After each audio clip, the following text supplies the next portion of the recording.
Hablemos de justicia.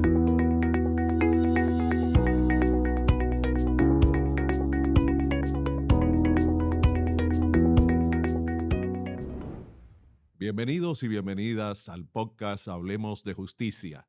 Es una estrategia del Poder Judicial de la República Dominicana para comunicar sus iniciativas, sus emprendimientos. Y desde hoy, como siempre, les invitamos a seguirnos en las redes sociales. Yo soy Claudio Aníbal Medrano, juez presidente de la Cámara Penal de la Corte de Apelación de San Francisco de Macorís, coordinador departamental de San Francisco de Macorís y coordinador nacional de la Cátedra de Justicia Constitucional.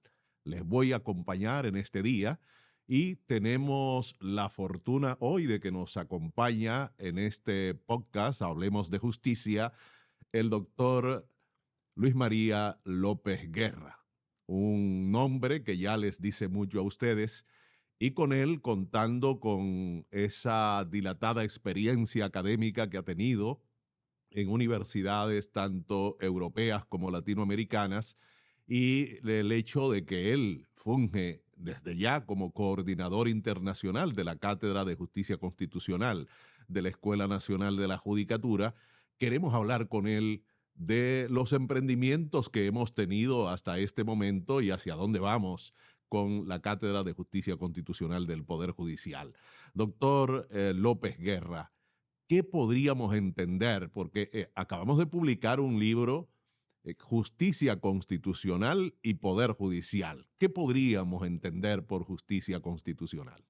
Bueno, yo creo que tiene un sentido muy claro, que es el hecho de que se lleve a cabo pues, un efectivo control judicial de la vigencia de la Constitución. Hay que tener en cuenta que la Constitución es una norma fundamental en el ordenamiento, no es un conjunto de principios o de recomendaciones, sino de mandatos, y de mandatos que tienen que cumplirse. Claro, el cumplimiento va a depender en último término de la garantía que se tenga, y desde luego la garantía que dan los órganos judiciales, la justicia, pues es la mejor garantía. Claro, esto plantea problemas, hasta qué punto los órganos judiciales pues pueden controlar a los demás poderes o a los ciudadanos para que se cumpla la Constitución. Es un problema complejo, pero que es necesario absolutamente pues para garantizar los derechos de los ciudadanos y el orden constitucional democrático. Bien, a menudo distinguimos la jurisdicción constitucional de la justicia constitucional. Quisiéramos oír del doctor López Guerra cómo pudiera distinguir esos dos conceptos. ¿A qué aplicamos la idea de la justicia constitucional y de la jurisdicción constitucional? ¿Cómo se distingue una cosa de otra? Sí, se trata de términos, si se quiere, términos técnicos que a veces se confunden, pero a mí me parece que es claro. Es decir, por una parte, si hablamos en general de justicia constitucional, nos referimos a control judicial de respeto de la Constitución. Cuando hablamos de jurisdicción constitucional, hablamos de un órgano específico, un tipo específico de jueces, que son los jueces constitucionales. En el caso de la mayoría de los países, se trata de un tribunal constitucional específico distinto a los demás tribunales. Pero todos, el Tribunal Constitucional y los demás tribunales, todos ejercen la función de justicia constitucional. Lo que pasa es que un órgano está más especializado, es la jurisdicción constitucional por antonomasia, el Tribunal Constitucional. Sí, creo que la ley orgánica del Tribunal Constitucional y los procedimientos constitucionales entre nosotros distingue muy bien la jurisdicción y la justicia constitucional. Porque dice que la justicia constitucional es la potestad reconocida o atribuida al Tribunal Constitucional y a los demás tribunales. Dice a los tribunales del Poder Judicial, pero obviamente va más allá, porque es a todos los órganos que ejercen potestades de control de constitucionalidad, de justicia constitucional, y que se realiza a través de los procedimientos constitucionales. De modo que ahí parecería que está haciendo una distinción de una cosa y de la otra.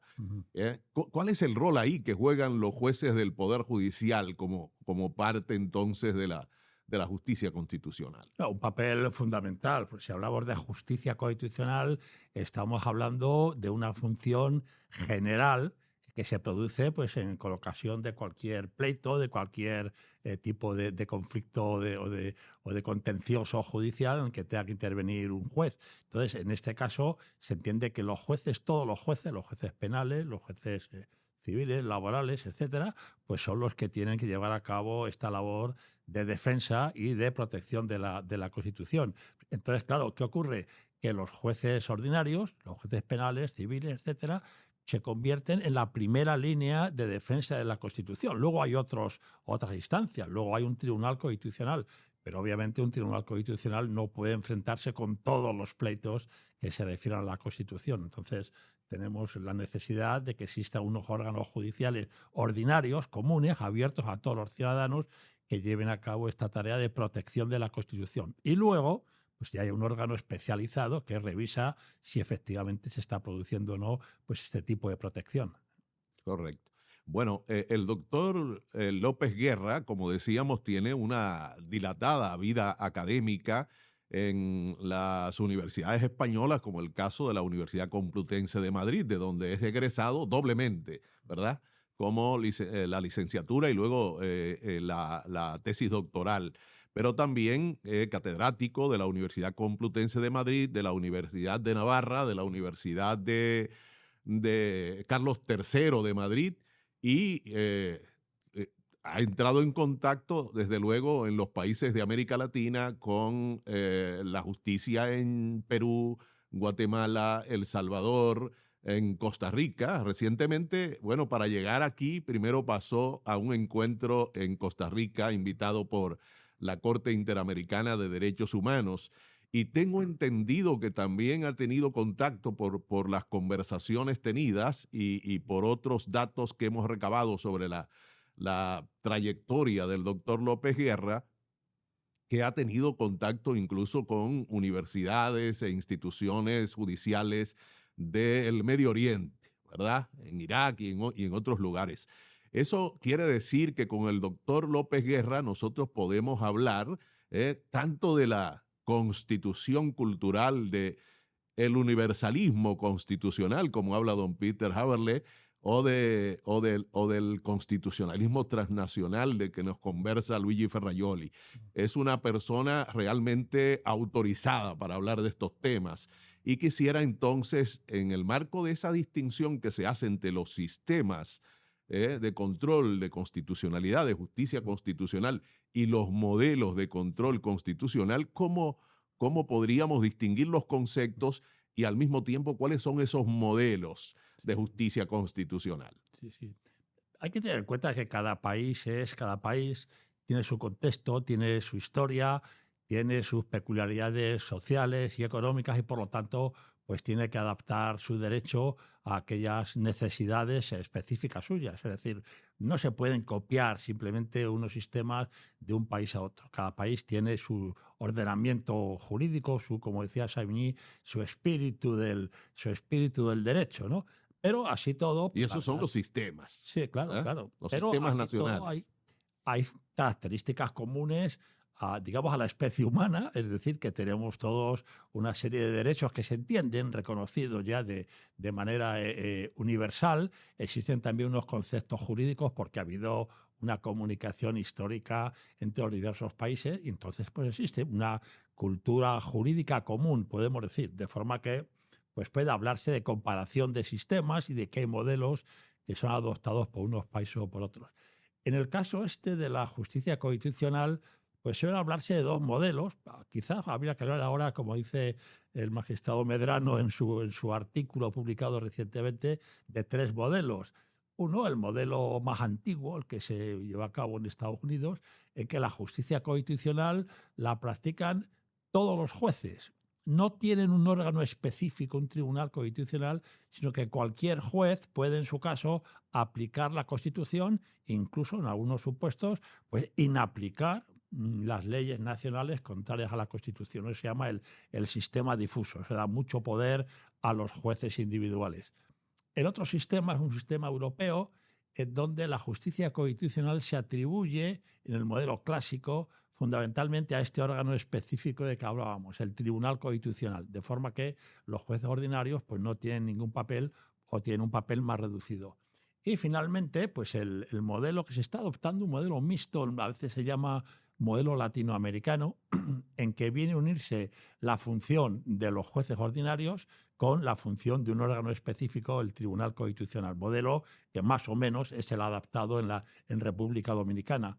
Ahora estamos hablando de modelos Desde académicos. luego, ¿Eh? esos modelos, Mm, o más bien ese modelo mm, latinoamericano, ujú, algunos juristas, como el caso de Domingo Belaúnde de ujú, Perú ujú, y Brewer Carías de ujú, Venezuela, ujú. suelen entender que, aunque hablamos de un modelo latinoamericano, hay muchos matices, Ah, claro, claro. porque los Sí, sí. países, Ujú, uno y otro, ¿no? sí, No sí. sería lo mismo Sí, sí. hablar del caso de la Corte Constitucional de Colombia, que tiene mucho Ujú, acercamiento con el sistema dominicano ujú, e incluso mucho seguimiento. Hay un diálogo, ujú, diríamos, permanente entre la Corte Constitucional de Colombia y el Tribunal Constitucional de la República Dominicana. ujú, Pero ciertamente, aunque hay un modelo, hay matices que encontramos, diferencias, peculiaridades en el sistema de un país con el de otro. ujú, Pero como decía el doctor, también entonces algunos que han servido ujú, como inspiración original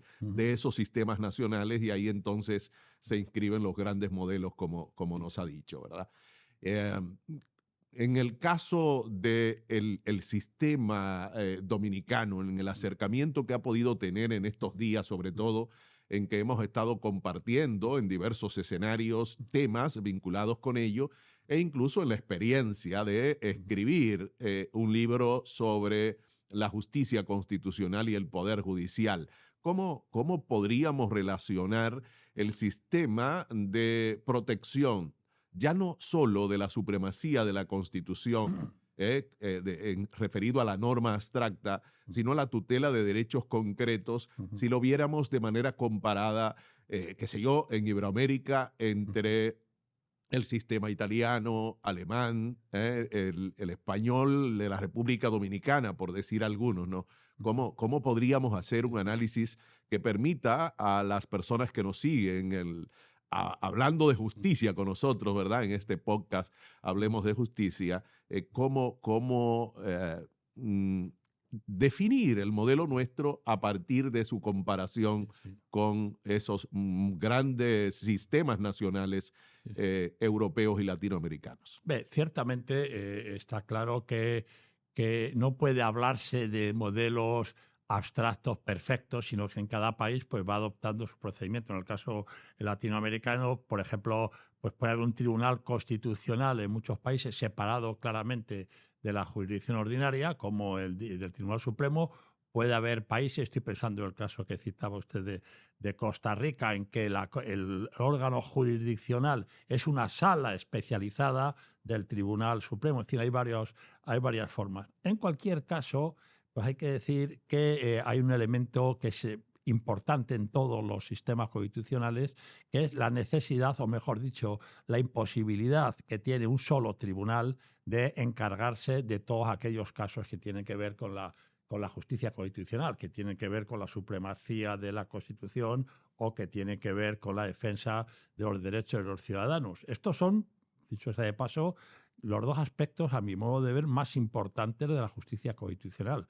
Por una parte, pues mantener el principio de separación de poderes y el principio de supremacía de la Constitución, que no puede ser vulnerada por otros órganos. Pero también, y ya a nivel más inmediato para los ciudadanos, pues el de la defensa concreta de derechos y libertades. Es decir, porque la Constitución no es algo abstracto o etéreo, sino algo que se puede traducir en derechos de los ciudadanos, en derechos muy importantes que se refieren pues, a su propiedad, a su libertad, a su intimidad, etcétera. Es decir, que tenemos una Constitución que se proyecta, que tiene manifestación en muchos casos y que, por lo tanto, necesita la intervención no solo de un órgano específico constitucional, sino también de los diversos órganos judiciales que pueden ser muy numerosos. Por ejemplo, en España pues tenemos unos 5.400, 5.500 jueces, ustedes tienen unos 700, es decir, entonces la cuestión es cómo hacemos que estos jueces intervengan, cooperen con los tribunales constitucionales en la defensa de la Constitución y la justicia constitucional. Es que hay varias vías, según, digamos, el papel que quiera darse a estos jueces ordinarios. Entonces, el sistema europeo y el americano y el concretamente de la República Dominicana, aun cuando ambos pues tienen en cuenta la intervención de los jueces, lo hacen en forma algo distinta. En el modelo europeo se sigue mucho el llamado control concreto de constitucionalidad. Es decir, cuando un juez se encuentra en el supuesto de contradicción de una Sería el norma, control difuso de nosotros, que es el control concreto referido en este caso sí, de la norma abstracta, pero en el caso específico, ¿no? claro, claro, pero Correcto. claro, en el sistema europeo, ya digo, cuando el juez va a controlar o se encuentra en un juicio, en un procedimiento con que una norma legal parece oponerse a la Constitución, el sistema europeo se ha seguido en España, en Italia, en Alemania, pues una vía un poco cautelosa. El juez no decide, sino que para el procedimiento y envía el caso, pregunta al Tribunal Constitucional si considera que esta norma realmente está de acuerdo o no con la Constitución. Entonces, la decisión la toma el Tribunal Constitucional. Es decir, emite una sentencia de constitucionalidad o de inconstitucionalidad, una sentencia formal, específica, que se publica en el diario oficial. En el caso latinoamericano y en el caso concreto de la República Dominicana, pues como ustedes saben, se le da, podemos decir, una mayor cancha, como decimos en España, se da mayor cancha al juez, porque no se limita a preguntar o no lleva a cabo una pregunta al Tribunal Constitucional, sino que el juez decide si se le plantea por una de las partes una excepción de inconstitucionalidad y se dice que esta ley que se nos quiere aplicar no es inaplicable, pues es contraria a la Constitución. En ese caso hemos dicho que el juez dominicano, que es un juez constitucional, desde el juez de paz hasta el juez de la Suprema Corte de Justicia, cada uno tiene en sus manos en ese momento todo el poder del Poder Judicial para decir lo que tiene que decir sobre el tema de validez constitucional que estuviese evaluando. Claro, es decir, que el juez aquí sí que decide y dice, pues aplico o no aplico la ley si esté según o no de acuerdo con la Constitución. Claro, En el año, doctor, en el año 1924, después de la ocupación norteamericana de 2016 a 2024, la República Dominicana adoptó un sistema en el que el control concentrado operaba de manera incidental, habiendo un caso abierto en los tribunales civil, penal, laboral, de la naturaleza que fuere, entonces se plantea el asunto y se sobreseía igual, excepto un asunto que cuando había una vulneración directa de un derecho fundamental por la ley, entonces en ese supuesto se podía acudir directamente en inconstitucionalidad de la ley. Yo digo que era una especie de amparo contra leyes que teníamos en la Constitución del año 1924, pero apenas duró unos 3 años, vino la reforma de 1927, se fue y luego, bueno, ya ve el sistema al que hemos llegado después de diversas reformas que tocaron el tema.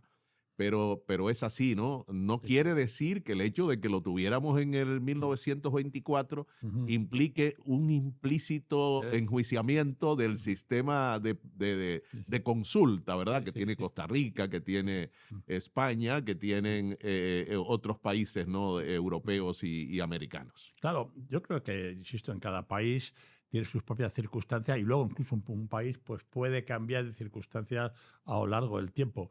En el caso dominicano, a diferencia del europeo, el juez decide en el caso concreto. Como decimos los juristas, su sentencia tiene efecto interpartes. Sí. Es decir, que en el caso determinado no se aplica una ley porque el juez la considera inconstitucional. Lo cual no significa que en otros casos pues haya que llevar a cabo la misma decisión. Es decir, la decisión no es erga omnes, no es una decisión formal de que el juez anuncia públicamente a todos los efectos que la norma sea inconstitucional, sino dice, en este caso, y tal como están las cosas, pues no es inaplicable por inconstitucional. Mientras que el sistema europeo, digamos que es más formal. El juez no decide en el caso, sino que se lo envía al Tribunal Constitucional. Y claro, el Tribunal Constitucional ya sí que decide en forma general y dice, esta norma es contraria o no es contraria a la Constitución. Incluso, claro, como hay que tener en cuenta que las leyes pues, se aplican en casos concretos y a veces pues, una norma debe interpretarse e interpretado en determinadas circunstancias, pues puede resultar que sí es de acuerdo con la Constitución, pero que interpretada de otra forma, pues puede ser contraria. Entonces, claro, hay que decidir qué interpretación se sigue. Y hay una norma no escrita, o bueno, en algunas constituciones sí está escrita, que es que cuando una norma tiene varias interpretaciones, pues el juez tiene que elegir aquella interpretación más conforme con la Constitución. Tiene que suponer que el legislador no ha querido violar la Constitución y entonces elegir lo que se llama interpretación conforme, incluso en algunos casos forzando un poco la letra de la ley para salvar la Sí, constitucionalidad, ¿no? en este caso también hemos dicho que en la República Dominicana tuvimos la fortuna de llegar tarde, Ujú, porque como el sistema actual, tal como está configurado en la Constitución vigente, apenas data del año 2010. ujú, En ese momento, la ley orgánica del Tribunal Constitucional y los procedimientos constitucionales incluyó un texto, el artículo 47, referido a normar ujú, el, la potestad sobre todo del Tribunal Constitucional, de adoptar diversas modalidades de ujú. sentencias interpretativas, ¿no? Y ahí enumera algunas y termina con una fórmula feliz, yo diría, ¿no? Porque abre una puerta al diálogo interjurisprudencial diciendo que igual adoptaría cualquier otra modalidad de Ujú, sentencia admitida en la práctica constitucional comparada. ujú, Y eso realmente lo que está dándole es un aviso a cada juez del Tribunal Constitucional acerca de la posibilidad que siempre tiene de utilizar alguna modalidad de sentencia ujú, si se adecúa a la solución del caso ujú. que tiene por delante. ¿Hay algo, doctor, que quisiera que no cerráramos este conversatorio sobre la justicia sin que lo valoráramos? Y es el hecho de que la labor de control constitucional, tanto de la norma abstracta, sea en la modalidad de control difuso, de control concentrado, y principalmente nos interesa, ¿verdad?, desde el Poder Judicial de la República Dominicana, valorar el tema de los efectos que tienen las decisiones del Tribunal Constitucional Ujú, cuando se trata de casos de amparo, por ejemplo, ujú, que estamos, por ejemplo, el amparo constitucional español, que ujú, está protegiendo la vulneración de derechos concretos, ujú. qué sé yo, la libertad, la dignidad, la libertad de expresión, y en ese escenario es distinto el efecto de la sentencia que adopta el tribunal en ocasión de uno de estos procedimientos de tutela de derechos concretos de las que puede tener cuando hablamos del control abstracto de constitucionalidad. Bueno, en realidad los efectos de las sentencias, cuando hablamos de derechos concretos, hay dos tipos de efectos. Uno, en el caso específico, el efecto de que ya la cuestión está resuelta, nos encontramos ante cosa juzgada, que es intocable, es decir, en algún momento tiene que acabarse los conflictos y establecer la situación jurídica con carácter permanente y fijo. Entonces, efecto, cosa juzgada. Pero tiene otro efecto muy importante, que es, como decía antes, pues cuando se lleva a cabo una aplicación del derecho, se está interpretando la ley, se está interpretando conceptos pues tan confusos como puede, por ejemplo, el concepto de violencia. Pues violencia, exactamente, ¿cuándo hay violencia? Violencia estrictamente física, psicológica, vicaria, mediante terceros, es decir, es un problema.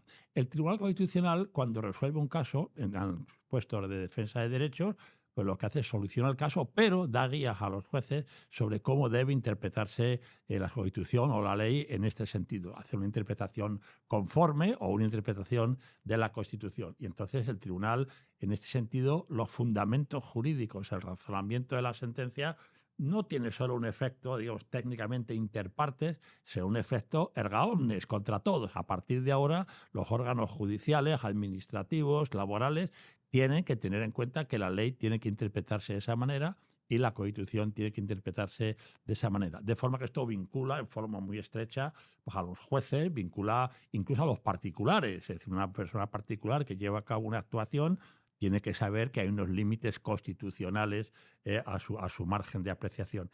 En lo que se refiere a las sentencias que no versan sobre cuestiones de derechos fundamentales, sino sobre cuestiones más abstractas, pensemos pues el sistema electoral, por ejemplo, relaciones exteriores, en fin, estos temas más generales, usualmente estas sentencias a quien obligan es a los altos poderes del Estado, al poder legislativo o al poder ejecutivo, pero no podemos excluir que también puedan afectar a personas particulares. Pensemos, una sentencia en materia electoral, desde luego, pues afecta al legislador cuando tiene que legislar en materia electoral, pero también puede afectar a los candidatos, por ejemplo, o a los mismos electores en cuanto a las condiciones de actuación. Usualmente en la práctica, vamos a decir, global que afecta a los ciudadanos, yo creo que son las sentencias sobre derechos fundamentales las más importantes. Si uno ve la práctica de los tribunales constitucionales, el porcentaje de casos de control abstracto de normas es muy reducido. Y la gran mayoría, yo me atrevería a decir el 90% de los casos que llegan a los tribunales constitucionales son recursos sobre derechos fundamentales, lo que usualmente se llama ese recurso de amparo, ¿no? Pero que también puede ser otros recursos con procedimientos específicos, como el de habeas corpus o el de habeas data, pero todos ellos pues afectan, digamos, a derechos fundamentales del sujeto, pues al derecho a la intimidad, el derecho al honor, el derecho a la libertad de expresión, de asociación, de libertad de religión, en Ok. fin, derechos muy Pero íntimos a la persona. retomando la idea, Sí. cuando el Tribunal Constitucional Mm, da una decisión en la que habla del alcance de la mm, libertad de expresión o de las restricciones posibles en algún escenario, mm,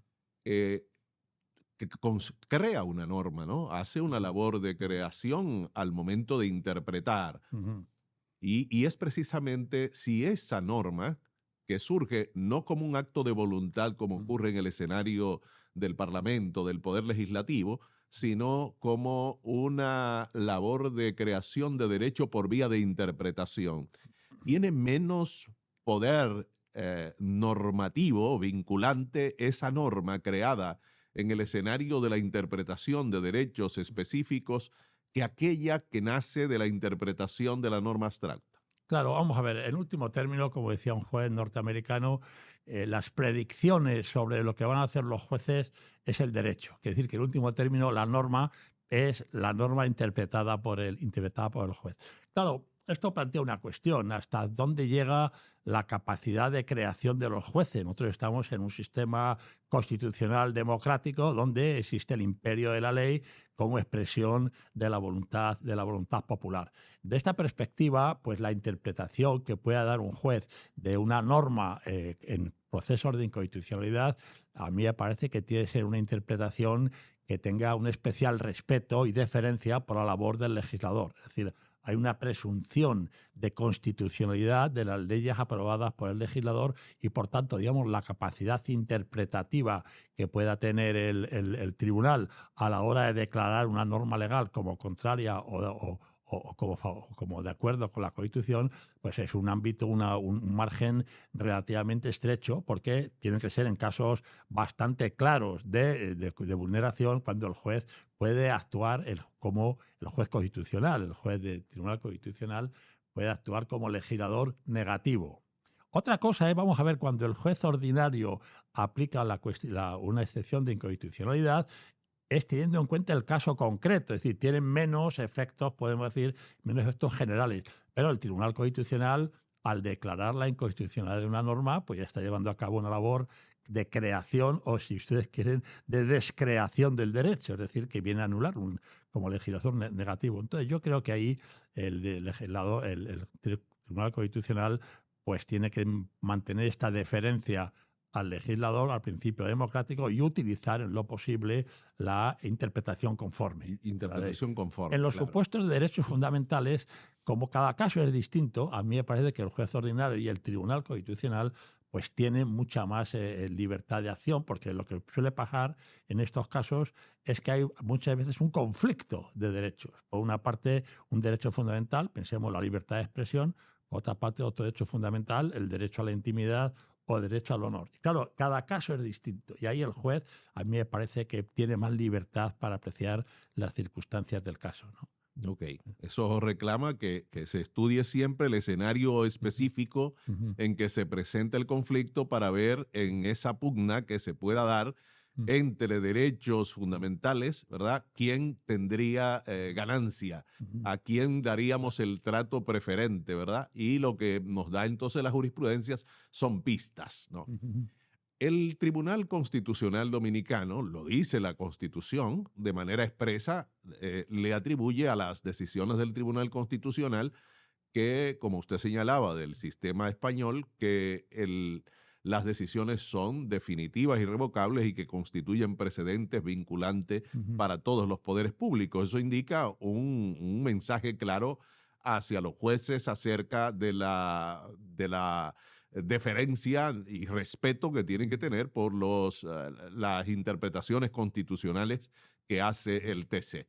¿Qué pistas da la legislación y la norma en el sistema español sobre el tema de la postura que pueden tener los demás Ujú. tribunales respecto de las Ujú. decisiones del TC? Sí, sí. Claro, aquí hay que diferenciar dos cosas distintas. Una, cuando el Tribunal Constitucional declara inconstitucional una norma, esa norma desaparece del mapa jurídico, por decirlo así, y no hay mucho que hacer.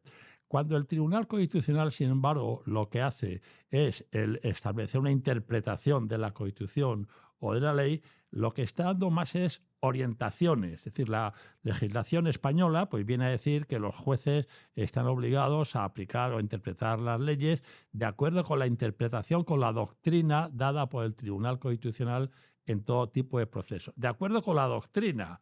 Pero claro, ya no se trata de que haya declarado inconstitucional una ley, sino que ha podido declararla constitucional o interpretarla y dar, por tanto, orientaciones. Pero una orientación pues siempre supone un cierto margen de actuación por parte de los jueces. Y ahí es donde el juez ordinario pues tiene la posibilidad de, matizando la interpretación dada por el Tribunal Constitucional, ofreciendo alternativas, pues tiene la posibilidad, a raíz de casos concretos, de llevar a cabo un diálogo hacia arriba, podemos decir, con el Tribunal Constitucional, de forma que se establece pues, una conversación entre jueces. Hombre, usualmente los jueces ordinarios siguen, en forma general, la interpretación del Tribunal Constitucional, pero cabe también que, teniendo en cuenta la evolución de la conciencia social, la evolución de las circunstancias económicas, pues los jueces se encuentren en casos con los que pueden sugerir al Tribunal Constitucional que vaya alterando su doctrina en favor de un derecho o en favor de otro. Es decir, teniendo en cuenta que suele haber conflictos, pues ver cuándo es más importante o en qué supuestos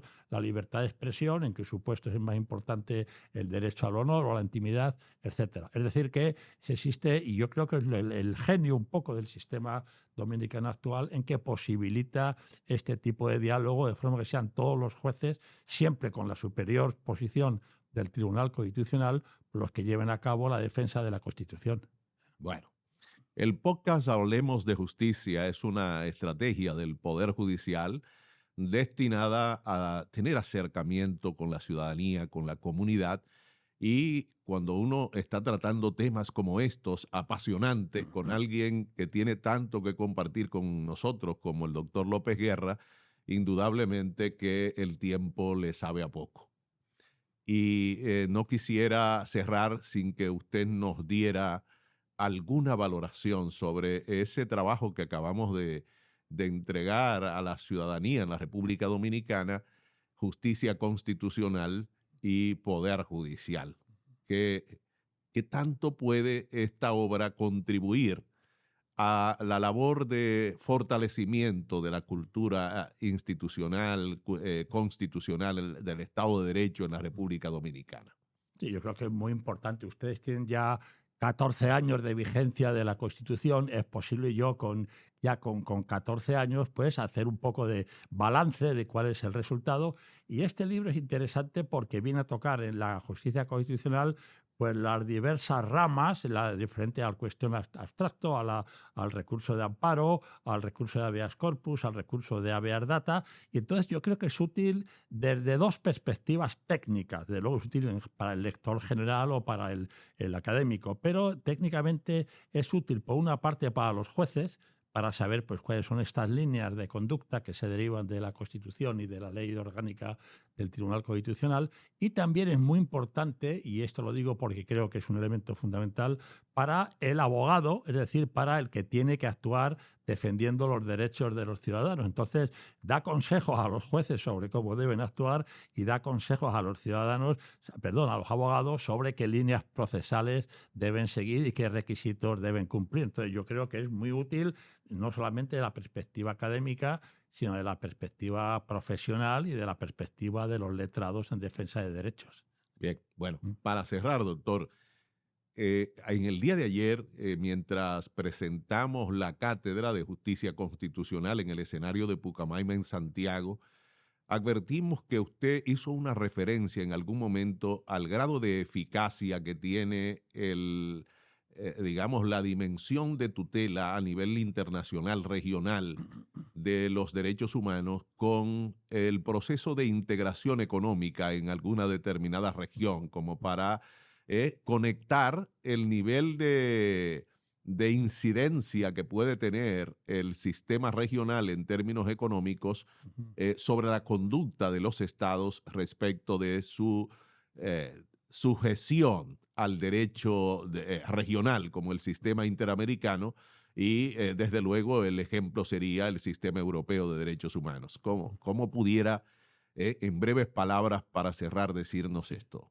Sí, muy brevemente, los países ya no están aislados. Vivimos en una sociedad internacional estrechamente relacionada y donde la libertad y incluso pues, el bienestar de un país pues, depende en gran parte de sus relaciones con otros.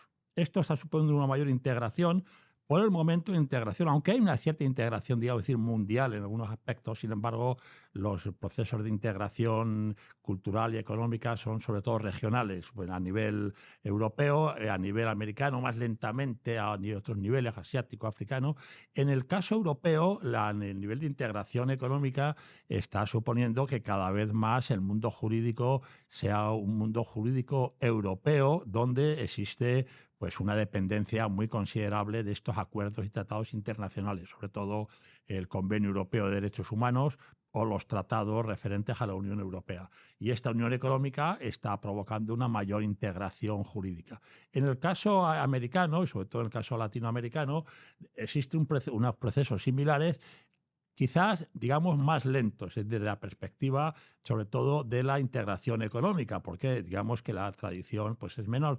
Pero, sin embargo, en el aspecto de integración jurídica de derechos, sí que existe un instrumento muy poderoso que es la Convención Interamericana de Derechos Humanos, que supone, pues, ciertamente, para los países que la han firmado, pues una fuente de obligaciones, de mandatos y de responsabilidad internacional en cuanto al cumplimiento no solo de los mandatos como tales del convenio, de la convención, sino también de la interpretación que le da su órgano superior, que es el Tribunal, la Corte Interamericana de Derechos Humanos. En este caso, a diferencia del nivel europeo, la integración jurídica, podemos decir, parece que avanza más allá que la integración económica, pero son procesos que más pronto o más tarde pues, irán influyendo pues, cada vez más en la vida interna de los estados, tanto en la vida social como cultural, como económica, como sobre todo en lo que aquí hablamos, pues jurídica y de defensa de los derechos de los ciudadanos. Bueno, nos quedamos con muchas ganas de seguir conversando con el doctor López Guerra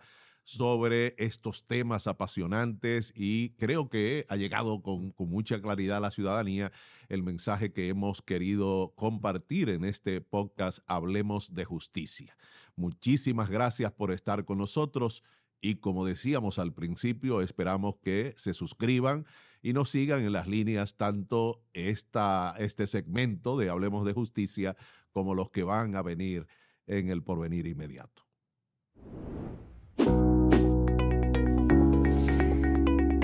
Hablemos de Justicia.